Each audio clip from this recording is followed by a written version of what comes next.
Hello दोस्तों, subscribe कीजिए doctor Ranjit Kumar Singh IAS channel को और साथ ही साथ बेल आइकन को भी दबाइए अपने आईएएस की प्रिपरेशन को द बेस्ट करने के लिए। तो अब आप लोग पूरी तरह से तैयार हो गए होंगे, तो हम अपने चैप्टर की तरफ बढ़ेंगे और आपको बताना शुरू करेंगे कि किस तरह से तैयारी करनी है। तो शुरू करते हैं कि भूलना को कैसे भूलना है और भूलने की जो आदत है और हमारी जो प्रवृत्ति है उसको भगाने के लिए जरूरी है कि आप सबसे पहले रेडी हो ले कि हमारे साथ जुड़े और वीडियो को जरूर आप देखें और लाइक भी करें और शेयर भी करें अपने फ्रेंड्स के बीच। तो स्टार्ट करते हैं कि याद करने के क्या तरीके हो सकते हैं, और ये सब जो तरीके मैं आपको बताने जा रहा हूँ यह बिल्कुल मेरी खुद की जो एक्सपीरियंस है लाइफ के, उसके आधार पर मैं आपको बताने जा रहा हूँ। तो सबसे पहले हम ये देखेंगे कि पहला क्या तरीका हो सकता है। तो पहला तरीका है मेडिटेशन, यानी ध्यान करना। यह बहुत ही लोगों का क्वेश्चन होता है कि ध्यान करने की जरूरत क्यों होती है। देखिए, हमारा ब्रेन जो है वो सुपर कंप्यूटर से 50 गुना ज्यादा तेज चलता है और उस पर हम याद करने की जो क्षमता है असीम है।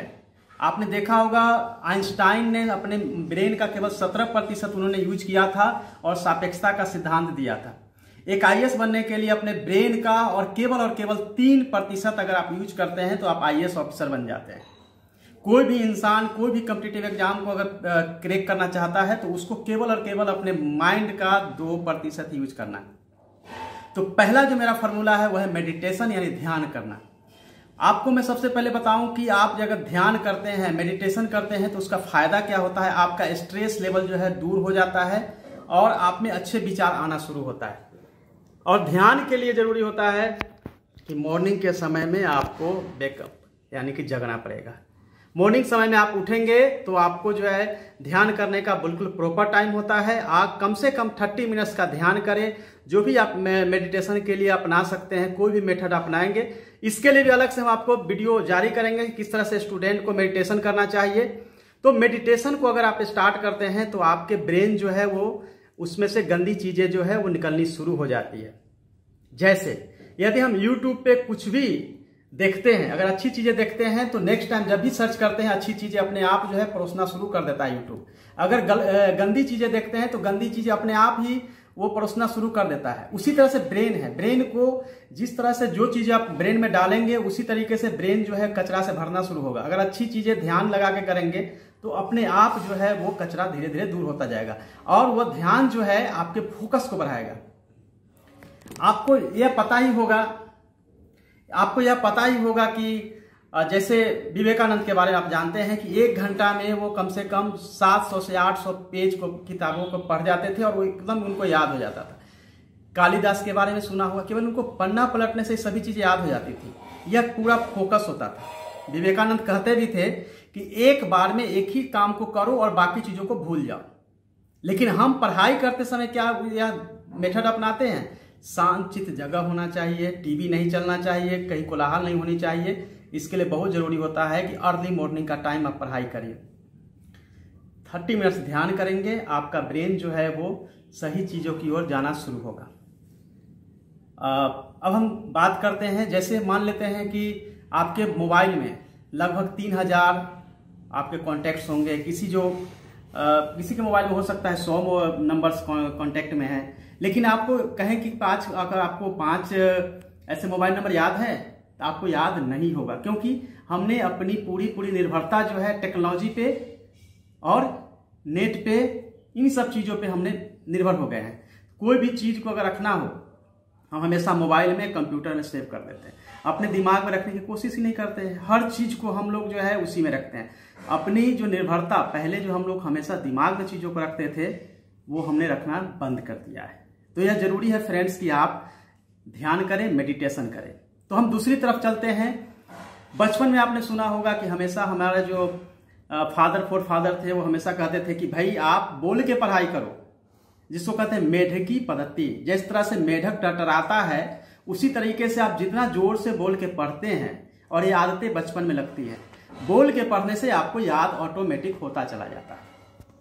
सो बोल के पढ़िए, जोर से पढ़ेंगे तो आपको याद करने में कहीं कोई समस्या नहीं होगी। आपको जो भूलने की प्रवृत्ति है वो दूर होती चली जाएगी। तीसरी बात है इमेजिनेशन। आप कोई भी चीज को पढ़े उसको इमेजिनेशन में ले, कल्पना करें कि ऐसा हुआ है, अपने लाइफ से जोड़े। कोई भी अगर नाम याद नहीं हो रहा है तो अपने फ्रेंड सर्किल में जो भी आपके हैं उनके नाम के साथ उसको अटैच करेंगे, आपको याद होता चला जाएगा। इमेजिन जितना ज़्यादा करेंगे, इमेजिनेशन जितना अच्छा होगा, उससे आपके याद करने की जो क्षमता है वो बढ़ती चली जाएगी। तो काल्पनिकता को ध्यान में रखें, कल्पना के साथ हमेशा पढ़ाई करेंगे तो आपको हमेशा जो है याद करने में आसानी होगी। जैसे हम आपको याद कराते हैं कि जैसे आप दिल्ली से सपोज डेट कि आप जाते हैं अहमदाबाद, तो रास्ते में जितने भी स्टेशन आते हैं आपको याद होता है। दिल्ली से अगर आप पटना आते हैं तो रास्ते में जितने भी स्टेशन है आपको याद आता है। लेकिन वही उसी चीज को अगर पढ़ने के लिए कहा जाता है कि दिल्ली के बाद कौन कौन सा स्टेशन आता है, तो आपको पढ़ के याद करने में आपको दिक्कत होती है। तो आप जितना ज्यादा इमेजिन करेंगे उतना ज्यादा आपको याद होगी। सो इमेजिनेशन पावर को आप बढ़ाइएगा तो आपको कहीं कोई दिक्कत नहीं होगी। हम अब चलते हैं चौथे तरीके की तरफ, उसको कहते हैं लिख कर पढ़ना। लिख कर पढ़ने की जो जहां तक बात है, तो हम हमेशा कहते हैं पेंसिल और पेन के साथ पढ़ाई करिए। जो इम्पोर्टेंट है उसको मार्क करिए, पहले ब्लू से मार्क करिए, फिर रेड से मार्क करिए। और बुक्स में ही, मैंने पहले भी सेशन में बताए हैं कि बुक्स में ही आप हमेशा ऊपर या दाएं बाएं जहां भी आपको जरूरी हो वहां पे आप लिखिए। तो बुक्स में भी लिखने का हमेशा जो है प्रयास करिए, जिससे कि आपको याद करने में आसानी होगी। और जो भी आप पढ़ते हैं उसको लिखिए। और यह मेथड भी है कि जो भी आपका स्पेलिंग दिक्कत हो या कुछ भी याद नहीं होता है, तो जितना ज़्यादा लिखेंगे उतना ज़्यादा आपको याद होगा। सो लिख कर याद करेंगे तो आपको आसानी होगी और आप याद कर पाएंगे। हम 5वें तरीके की तरफ चलते हैं। यह तरीका जो हो सकता है वह है रिवीजन, दोहराना। रिवीजन के तरीके भी मैंने आपको बताए थे कि आप हमेशा मॉर्निंग आफ्टरनून को जो पढ़ते हैं, इवनिंग के टाइम में आप रिवीजन करें। सोने जाने से पहले दिन भर में आपने पढ़ा है उसको रिवीजन करें। और 6 दिन जो आप पढ़ते हैं संडे को रिवीजन करें। और 3 वीक जो पढ़ते हैं वो मंथ के लास्ट वीक में पूरी रिवीजन करें। यह आपके रिवीजन का जो मेथड है, अगर इसको अपनाते हैं तो आपको याद की जो समस्या है वो धीरे धीरे दूर होती है। और वैसे भी मैं कहता हूं कि 5 बुक को पढ़ने के बजाय 1 बुक को 5 बार पढ़िए। तो आप जितना ज्यादा रिवीजन करेंगे, आपकी जो भूलने की जो समस्या है उसको आप दूर कर सकते हैं। अब छठे जो हमारे पॉइंट्स है उसके तरफ हम चलते हैं। दूसरे को पढ़ाना काफी इंपॉर्टेंट है। मैं जब हॉस्टल में रहता था, पढ़ने के बाद दूसरे के कमरे में जाकर मैं पढ़ाना शुरू कर देता था और इससे मुझे याद 100% हो जाता था। अगर आपको कोई नहीं मिलता है पढ़ाने के लिए तो घर वाले को पढ़ाइए। वो भी नहीं मिलते हैं तो अपने स्टडी रूम में आप इमेजिन करिए कि कोई आपके सामने आपको सुन रहा है और उस जो भी आप पढ़े हैं उसको आप पढ़ाना शुरू करिए। जब पढ़ाना शुरू करेंगे तो आपको याद होगा। आप हमेशा देखते होंगे आपके टीचर्स जब भी आते हैं पढ़ाने के लिए, कोई बुक्स लेके नहीं आते, तो पढ़ाना शुरू करते हैं और अच्छे से पढ़ा के चले जाते हैं। एक एक चीज उनको याद होता है। अगर आपको कहा जाए कि आपको कल से पढ़ाना है किसी को, तो आप इस तरह से आप पढ़ते हैं, इतना फोकस करके पढ़ते हैं कि आपको याद हो जाता है। लेकिन अगर किसी को पढ़ाना नहीं है, नॉर्मली आपको पढ़ना है, तब आप फोकस करके पढ़ाई नहीं करते हैं और वो याद नहीं होता है। लेकिन जैसे ही आप फोकस करके पढ़ते हैं आपको याद हो जाता है। तो ये आपको ध्यान रखना है कि फोकस करके पढ़ाई करने के लिए दूसरे को पढ़ाना जरूरी है। जैसा कि मैं हॉस्टल में ऐसा करता था और जबरदस्ती पढ़ाता था, तो इससे आपको याद करने में आसानी होता है। अब हम 7वें पॉइंट्स की तरफ चलते हैं। 7वां जो है वो है सूत्र बनाना, फार्मूला बनाना। बहुत बार आपको लगता होगा कि सूत्र फार्मूला बनाने से बहुत चीजें याद होती है। जैसा कि आपने देखा होगा पॉलिटी के सेशन में, जो मेरा वीडियो यूट्यूब पे अपलोड है, उसमें आपने देखा होगा कि किस तरह से प्रेसिडेंट को हमने प्रेपा नितका पियोस्कम बनाया है। गपा निका योसक आछवी ये मैंने बनाया गवर्नर के लिए। उसी तरह बाग सभी परलोप कुभा नासी दुपय स्पिरसा ये मैंने राज के नीति तत्व के लिए बनाया है। तो इस तरह से फार्मूला आप जरूर बनाइए। जितना फार्मूला बनाएंगे आपको याद करने में उतना आसानी होगी। सो फार्मूला बनाइए फ्रेंड्स, और जो भी चैप्टर पढ़ते हैं वहीं पे उस फार्मूला को लिखिए। एक पॉकेट डायरी रखिए जहां पे फार्मूला बना के आप उसको रखे रहिए और हमेशा जब भी टाइम मिले पॉकेट डायरी में से निकाल के फार्मूला को याद करते रहिए। आपको निश्चित रूप से बेनिफिट भी होगा और याद करने की जो आपकी समस्या है कि याद नहीं होता है, उसको आप दूर कर सकते हैं। अब हम चलते हैं 8वें पॉइंट की तरफ। डायग्राम बना के, मैप बना के आप पढ़ाई करिए। कुछ भी पढ़ते हैं उसमें आप डायग्राम बनाइए। जैसे मैंने पहले आपको बताया, इमेजिनेशन, डायग्राम बनाइए। कुछ भी लोकेट करना हो, भारत के मैप, वर्ल्ड के मैप बनाइए और उसमें आप लोकेट करने की कोशिश करिए। तो आपको याद करने की जो समस्या है उसका निदान भी आपको हो जाएगा। तो डायग्राम बनाइए, मैप बनाइए। और पहले भी मैंने बताया था कि बुक्स में इतना स्पेस होता है, टॉप, बॉटम, राइट साइड, जहां से कि आप जो बुक्स के इंपॉर्टेंट चीज है उसको आप लिख सकते हैं, एक डायग्राम बना सकते हैं। तो ये इमेजिनेशन को आपको बढ़ाता है और इससे आपको याद करने में बहुत आसानी होती है। सो फ्रेंड्स, डायग्राम, मैप का यूज बनाइए।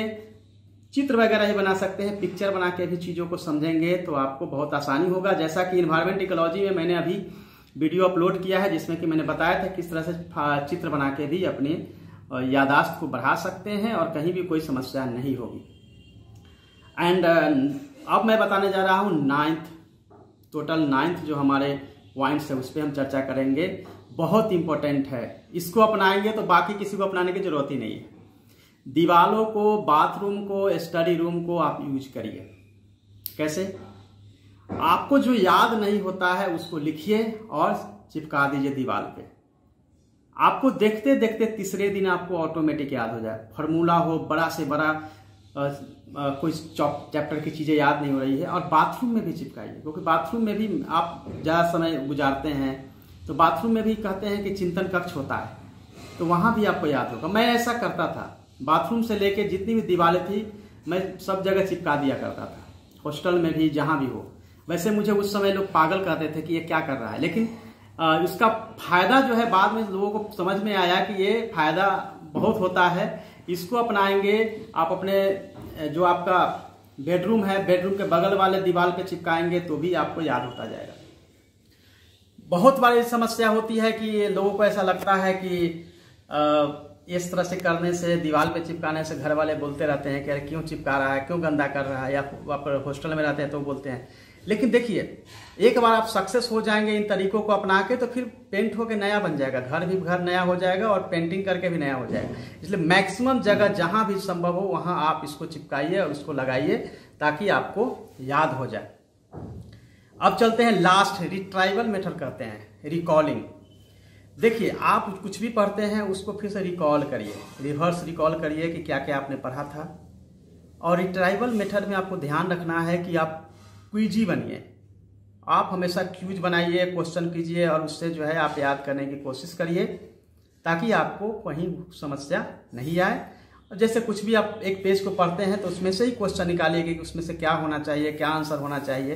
तो आपको क्यूजी होना पड़ेगा, तभी आप जो है किताबों को अच्छे से समझ पाएंगे, चैप्टर को अच्छे से समझ पाएंगे।